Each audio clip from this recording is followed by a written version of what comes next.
Rio é a cidade mais cenográfica do Brasil, mas nem só de paisagem vive o cinema. Ele precisa também de mão de obra. Por isso, ela resolveu criar uma escola de cinema e deu o nome do ex-companheiro e pai dos CIEPs, Darcy Ribeiro. A nossa entrevista de hoje é com a Irene Ferraz. Como começou seu engajamento político e por que você escolheu a carreira na enfermagem? Na verdade, as escolhas que a gente faz, elas não são assim tão, óbvias, e as razões às vezes são muito mais afetivas que outra coisa. Mas eu estudava num colégio que na época tinha que fazer uma opção por secretariado ou laboratório. E tudo foi meio ao acaso. Eu escolhi laboratório, porque secretariado, fazer curso de taquigrafia, isso parecia uma coisa distante para mim. E nesse curso de laboratório tinha um estágio num posto de saúde lá em Campo Grande. E nesse posto de saúde tinha uma enfermeira. E era uma pessoa muito interessante, uma mulher muito culta, muito politizada. E ela acabou me influenciando muito. Ela tinha participado da guerrilha do Araguaia, enfim. E aí, nessa altura, eu fiquei encantada com aquilo, né? E ela era enfermeira, então eu pensei, puxa, eu queria essas ideias de ir para a guerrilha, era uma fantasia muito mais do que uma realidade, inclusive pela época que vivíamos, né?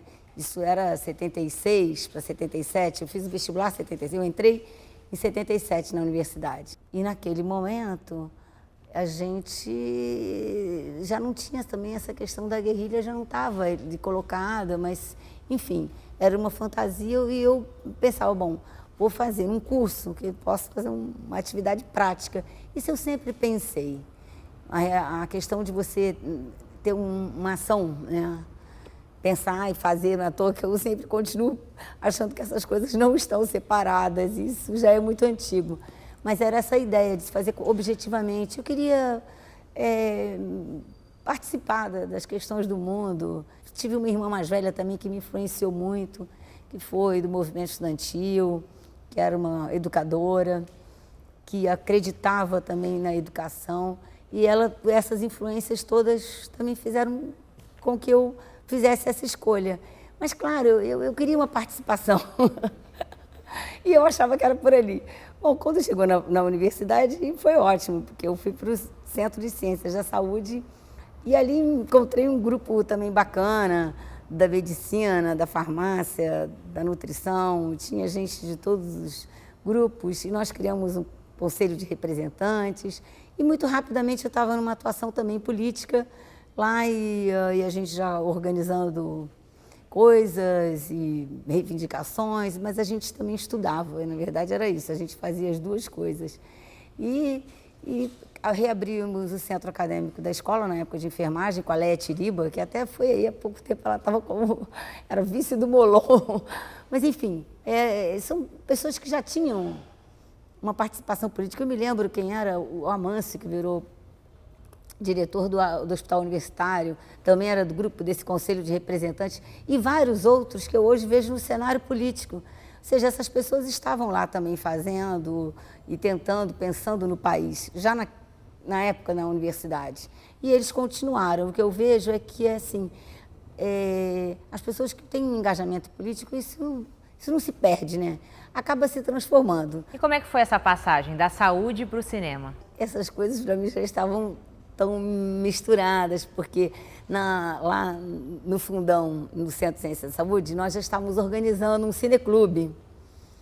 E nós já passávamos uma vez por semana filmes, pegávamos filmes na Embrafilme, e esse filme passava no alojamento, enfim, essa cópia andava pelo Rio de Janeiro, ou seja, a gente já estava dentro dessa atividade cineclubista. Então você já começa a ter um afeto, eu já gostava de cinema. E aí, com esse namorado, a gente também foi cuidar desse cineclube e passar filmes. Então, assim, eu já estava muito envolvida com o cinema, porque gostava. E aí, isso é um pulo, né? Porque eu comecei a lidar com a arte, depois o teatro lá, mesmo no fundão, a gente começou a fazer teatro do Oprimido, do Boal. Enfim, a gente fazia tantas atividades. E chegou uma hora que essas coisas vão chegando, e como para mim chegou foi assim, eu me formei mesmo, mas no dia de eu fazer a prova para ser sanitarista, eu perdi a prova. E aí, claro, nesse dia caiu a ficha, eu falei, não, realmente eu acho que não vai dar. E aí já no dia, 2 dias depois, eu já estava ingressando numa cooperativa de realizadores cinematográficos autônomos, que era a Corsina, ali no centro, já trabalhando, já tinha conseguido entrar nessa área. E aí, claro, e daí foi um pulo, nunca mais saí, né? Da cooperativa dessa, fui para a cooperativa brasileira, daí fui para... E como é que você foi parar em Cuba, na Escola de Cinema de Cuba? Eu já tinha produzido um longa, que foi a partir dessa cooperativa, né, um filme do Paulo Veríssimo, Exupiá, Coração de Macunaíma, que chegou, na época, a ganhar o Festival de Brasília na categoria 16mm, no mesmo ano que a Suzana Amaral ganhou com A Hora da Estrela. Então, esse filme eu coloquei num festival em Cuba. Na época, o Brasil ainda não tinha relações diplomáticas com Cuba, mas o filme entrou hors concours. Na verdade, eu queria ir a Cuba. Se fosse o filme, eu não arrumei um jeito. Eu conheci esse pessoal no Fest Rio, que acontecia no Hotel Nacional. Eu queria ir a Cuba de qualquer maneira, eu queria conhecer. E coloquei o filme. E lá fui. Inventei uma história, porque eu não queria ir sozinha. O festival começava 2 dias depois, né? Durava 15 dias. Eu até convenci uma amiga que estava apaixonada, que era uma jornalista que ia entrevistar o cineasta argentino, Solanas, Pino Solanas, gente. E aí ela tinha que entrevistar, ficou apaixonada pelo Solanas. Eu falei, vou aproveitar esse gancho e vou convencer ela a ir comigo, porque eu não quero. Bom, a coisa foi tanta, eu queria tanto ir, que eu acabei conseguindo. Ela tinha que fazer uma entrevista, ela trabalhava na revista Exame. Para ela poder sair, tinha que conseguir um jeito, né, de conseguir uma matéria. Claro que o Buban estava fora de qualquer cogitação. Então, pensamos uma ideia de fazer uma entrevista, a gente tinha que passar pelo Peru. Bom, a gente conseguiu uma entrevista com Alan Garcia, simplesmente com o presidente. Eu liguei para a gente, armando tudo. Eu fiz a fotografia, ela a entrevista. Bom, nisso a gente conseguiu que ela saísse do Brasil. E tudo isso para eu conseguir que ela fosse comigo, que eu não fosse sócia assim. Bom, como é que a gente, quando quer uma coisa, né, é impressionante. A gente faz tudo, né? Em Cuba você conheceu o Gabriel Garcia Marques? Conheci, não, o Gabriel Garcia, muita gente, não. E foi aí, nesse ano, isso foi quando? Foi o ano em que foi pensada a criação da escola. Eu estava lá nesse ano, que eu tinha ido com esse filme, e aí foi o ano da reunião com o novo cine latino-americano, que Gabriel Garcia Marques, mais Birri e Fidel, na verdade, foi o ano da criação, da ideia de fazer a escola de cinema. E, claro, muitos anos depois, eu acabei indo trabalhar nesse projeto. Mas eu estava lá nessas circunstâncias da criação, da ideia de criar a escola, né? Que aconteceu nesse festival de cinema, em que o Nelson Pereira foi homenageado, que o Birri estava homenageado e que tinha mais alguém, acho que era até o Jack Lemmon, se eu não me engano, homenageado, que também estava lá. Bom, foi uma alegria, imagina, porque também tinha gente do mundo inteiro. Esse Festival de Havana era animadíssimo e Cuba era, para mim, uma grande curiosidade e realizar um sonho de conhecer Cuba. Eu acabei ficando lá, me apaixonando, fiquei mais um mês, assim, e não perdi o avião, eu voltava. Mas essas coisas, né, de jovem que queria conhecer as coisas, né, e um pouco assim, tinha um misto de tudo isso, de curiosidade, que é o que faz a gente entrar pela vida e transgredir também as normas e as regras, que senão você não consegue fazer. E foi ótimo, porque me deu uma ideia de que a gente pode fazer, e foi muito bom. Acabei voltando para o Brasil, e aí sim, volto a trabalhar com cinema. Aí, claro, entro numa empresa, aponto filmes, vou virar produtora executiva de lá, muito tempo. Depois, enfim, fiquei trabalhando com o cinema brasileiro. E como começou a sua relação com Darcy Ribeiro? Eu comecei a conhecer o Darcy através mesmo dos livros E quando ele voltou para o Brasil, né, assim, eu fui rapidamente com a minha professora de literatura, fomos aqui esperá-los na Cinelândia, fui lá no partido também, fui me filiar.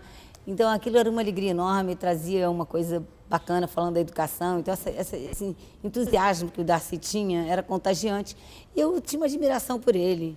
Já na época que eu vivi com a minha irmã na Universidade Federal de São Carlos, aos 14 anos, eu já tinha ouvido falar nele, para falar a verdade. Pela primeira vez, eles já tinham ouvido falar nesse nome, que eles queriam que ele fosse reitor lá. E havia uma ideia do nome Darcy Ribeiro. E aí, muito depois, eu passei a ler, enfim. E, para mim, ele virou uma referência, assim, de tudo. Eu tinha um namorado que também gostava do Darcy, líamos juntos e tal. Eu acabei conhecendo o Darcy numa livraria. Nem foi pelo PDT, nem foi por coisa alguma. Foi ao acaso. Começamos em fazer um almoço, uma coisa assim, que ele queria mostrar um filme. Isso não aconteceu, mas tempos depois nos trocamos contatos, telefones. Um dia ele telefona e acabamos nos encontrando. E, enfim, eu curiosíssima de conhecer um antropólogo, íamos conversar sobre tantas coisas. Conversamos muito pouco sobre tantas coisas, mas acabamos muito rapidamente namorando. E é verdade que você escondeu esse relacionamento dos seus amigos durante um tempo por ele ser mais velho que você? Não, é porque não foi nem exatamente um esconder. Eu não falava disso, porque na verdade eu sabia que isso não interessava a ninguém e que essas coisas sempre têm uma interferência, porque as opiniões, né? Todo mundo dá muita opinião. E eu sei como é que é, a gente já era dividinha o suficiente para saber que as pessoas querem interferir, dizer alguma coisa. E como eu não queria que nenhuma interferência, foi isso. Eu não comentei, mas também não escondi exatamente. Eu só não falei nada, mas não foi exatamente esconder. Porque eu era sempre fui tão espontânea nas minhas escolhas, inclusive com a minha família, eu abri completamente, sem nenhuma preocupação, porque na verdade isso era uma coisa que tinha a ver comigo, com as minhas escolhas.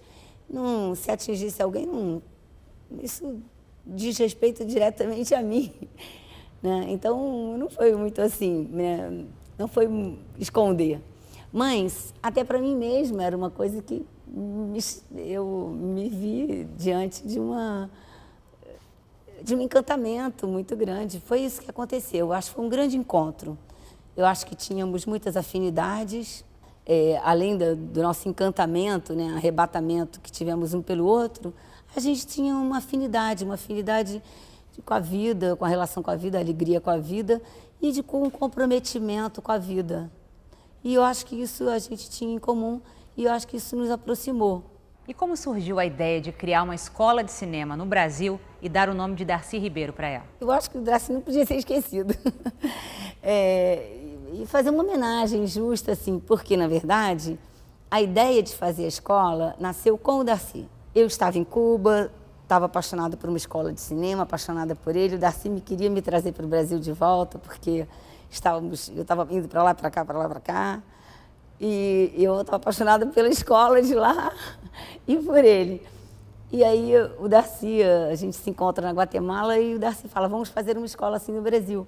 Enfim, e logo em seguida eu vim de férias aqui e a gente já estava pensando o projeto lá, que seria em Campos, que a ideia do Darcy estava criando a universidade e colocar a escola lá. Isso acabou não dando tempo, porque ele acabou adoecendo antes, enfim, isso não foi possível, mas foi com ele a ideia de fazer a escola. Esse projeto aqui, o Darcy não participou de nada. Outras pessoas e outros cineastas, outras pessoas participaram. Mas, na verdade, a ideia de fazer a escola foi com ele. Essa semente nasceu com ele. Eu tenho que agradecer, assim, muitas outras pessoas que puderam ajudar isso aqui estar existindo.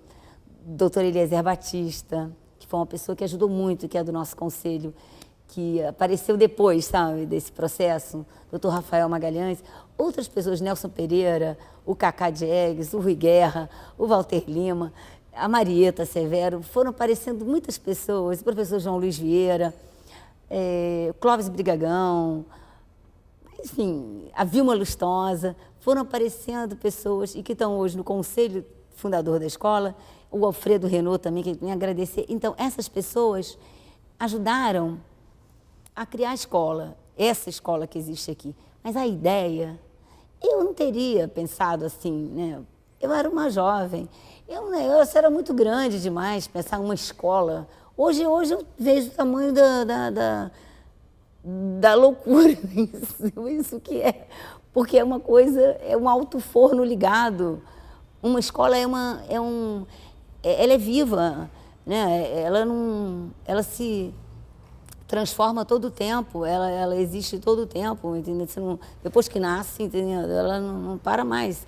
E vai se transformar eternamente, entendeu? Então, assim, é isso. A sensação que eu tenho, que é um alto forno, e que eu penso, vocês, ex-alunos, vocês vão pegar a escola.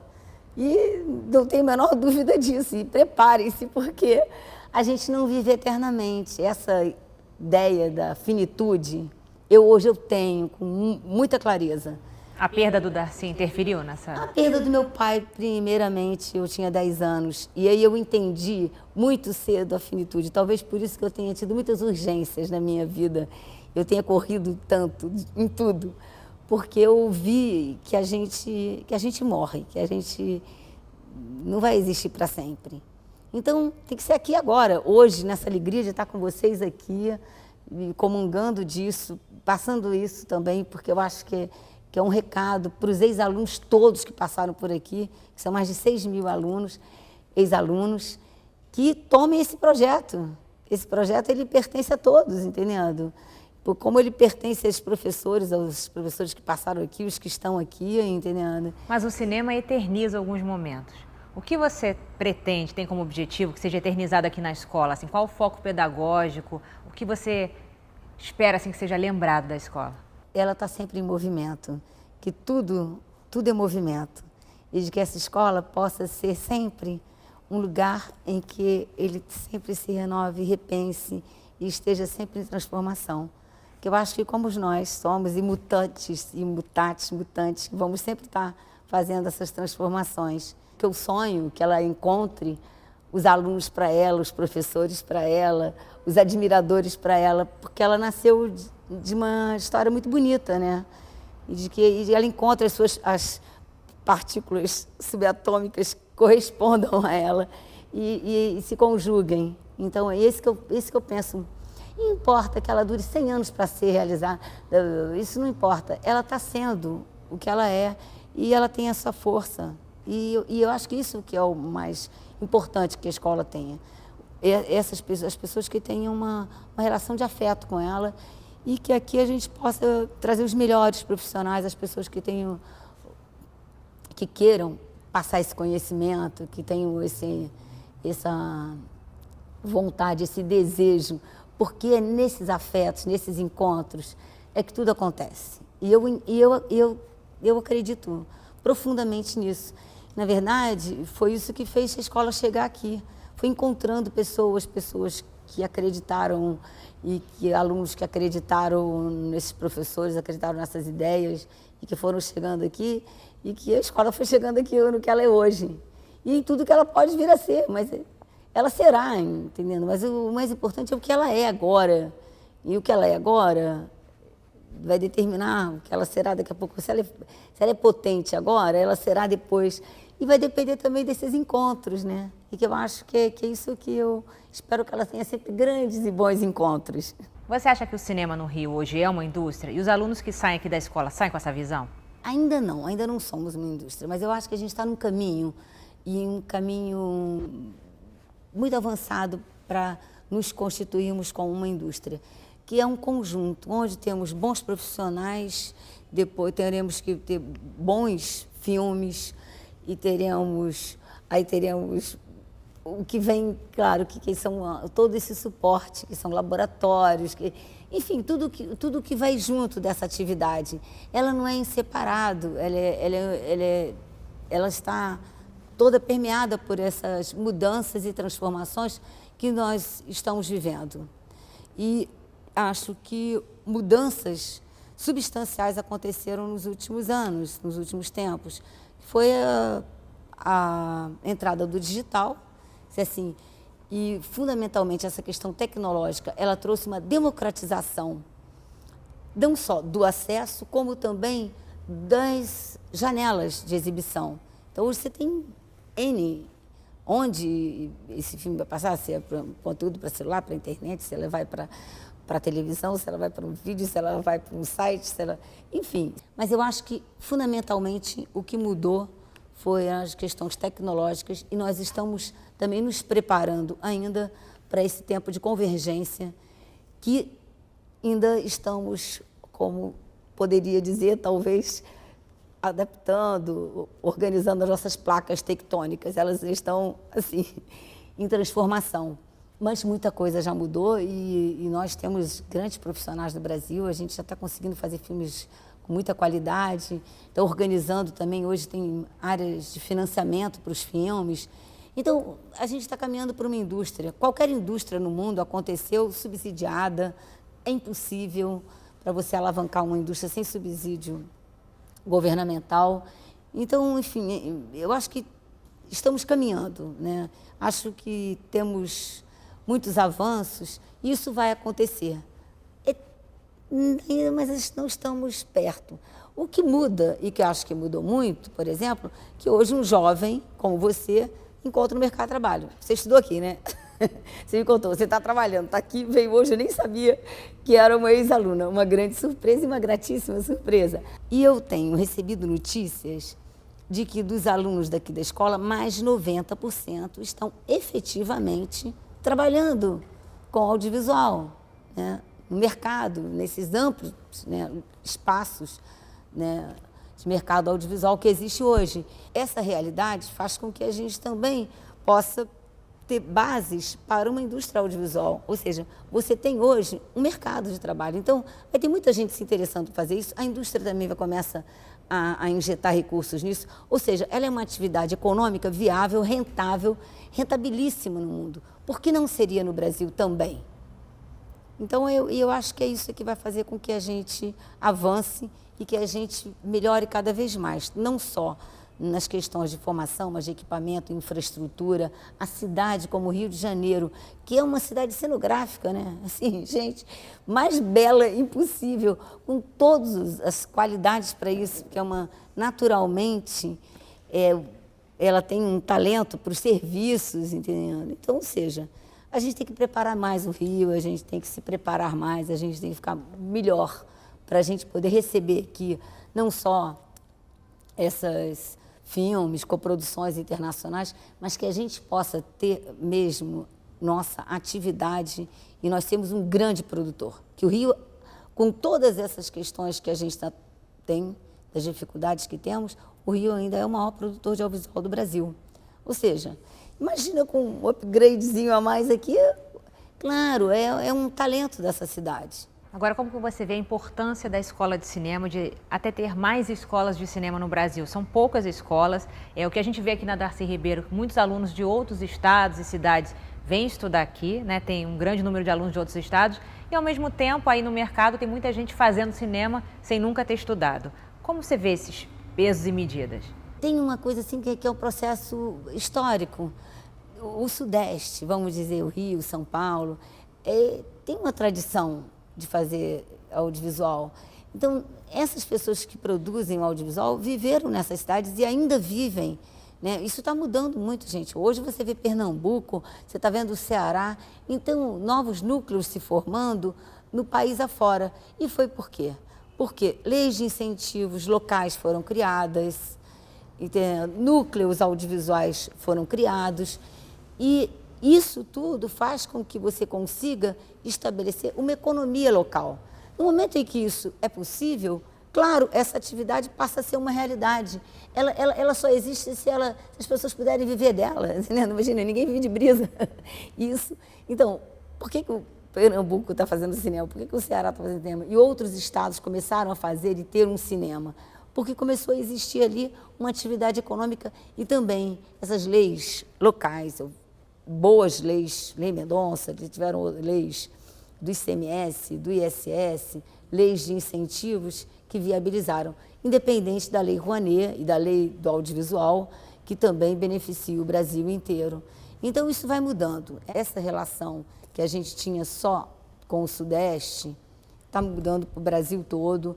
O Brasil é muito grande, ele tem muitos talentos, eu acho que muitas realidades diferentes. Imagina, a gente tem o Brasil inteiro como produtor, cada estado produzindo e com as suas questões, né, regionais.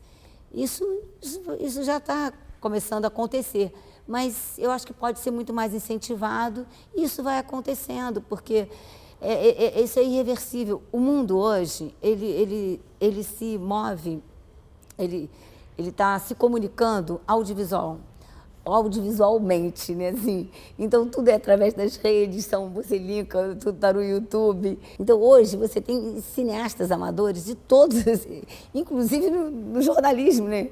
Várias vezes você vê um acidente ou uma situação inusitada, tudo por um cineasta amador ou um cinegrafista amador. Claro, então porque hoje qualquer celular faz um filminho de boa qualidade, tem uma imagem de boa qualidade. Mas como é que fica a técnica nisso? Não, aí, claro, fazer cinema, uma coisa é você ter a tecnologia e você ter o equipamento capaz de fazer um registro, que é isso que eu estava falando do fotojornalismo, desses cinegrafistas.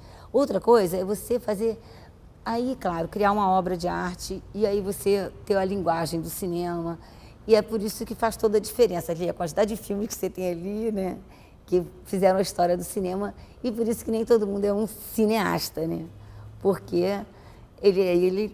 aí é uma outra coisa. Aí ele tem que entrar num outro mundo e tem que se experimentar. E aí necessita mesmo de uma escola, de quem aprender com quem já fez, com quem sabe fazer. Falta escolas no país? Falta.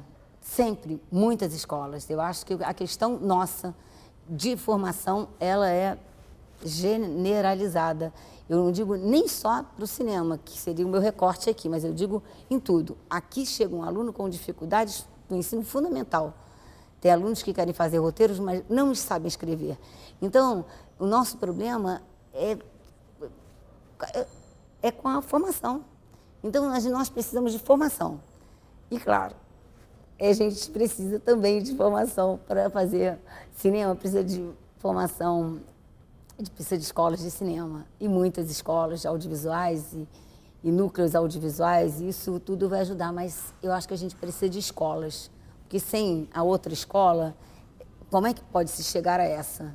Então a gente está precisando de muita coisa, é de formação, e acho que isso é assim, a grande questão, por isso que eu acho que a gente não pode esquecer o Darcy Ribeiro nunca. Nem o Anísio Teixeira, nem Paulo Freire, nem tantos homens que falaram e educadores que pensaram a questão da educação, que sem ela não há caminho. Você falou da importância das leis. Tem essa lei 12.485 que estabelece uma cota de programações para as TVs a cabo e também tem esse boom das comédias atualmente nos cinemas, ou seja, o mercado está em expansão. Como você vê esses novos cineastas que estão saindo aqui da escola? Essa lei, ela ajuda muito, ela pode nos ajudar muito, porque, na verdade, nós temos um gargalo que sempre foi o da exibição, mas não podemos só conseguir o espaço de exibição e não temos qualidade no que vamos produzir e exibir.